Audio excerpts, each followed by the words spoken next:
இந்த மாநிலத்தினுடைய சட்ட அமைச்சராக இருந்த ரகுபதி என்கின்ற ஒரு அமைச்சர், இப்போது இருக்கக்கூடிய அமைச்சர், அந்த அமைச்சர் மிக மோசமான முறையில நம்முடைய கடவுளையும் நம்முடைய தெய்வங்களையும் அவர் ஒப்பிட்டு பேசுவது. எப்படி ஒப்பிட்டு பேசுகிறார் என்றால், பிணங்களை எரிக்கிற இடத்தில் தானே எரிக்க முடியும், வேற இடத்துல எரிக்க முடியும் என்று கேட்கிறார்.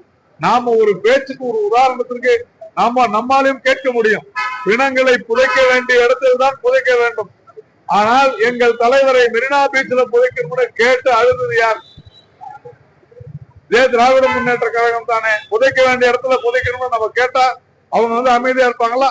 என்ன நியாயமான விஷயமா இது? எதற்கு எதை பேசுவது? அதே மாதிரி நீதிமன்றம் சொன்ன உத்தரவை, நீதிமன்றம் அளித்த தீர்ப்பை சட்டவிரோதம்னு ஒரு அமைச்சர் சொல்லுது. மிகப்பெரிய கிரிமினல் குற்றம்.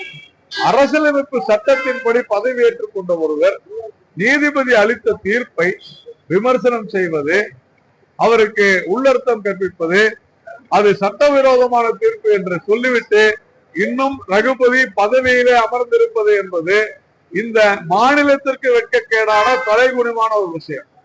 இதற்கு முதலமைச்சர் தான் பொறுப்பேற்க வேண்டும். இந்நேரம் ரகுபதியை பதவியை விட்டு நீக்கி இருக்க வேண்டும், ரகுபதியை கைது செய்திருக்க வேண்டும். ஆனால் அதையெல்லாம் செய்யாமல் இருக்கிறார் முதலமைச்சர் மு.க.ஸ்டாலின் அவர்கள். விநாசகாலே விபரீத புத்தி என்று சொல்வார்கள். அப்படிப்பட்ட ஒரு மோசமான சூழ்நிலையை நோக்கித்தான் தமிழகம் சென்று கொண்டிருக்கிறது.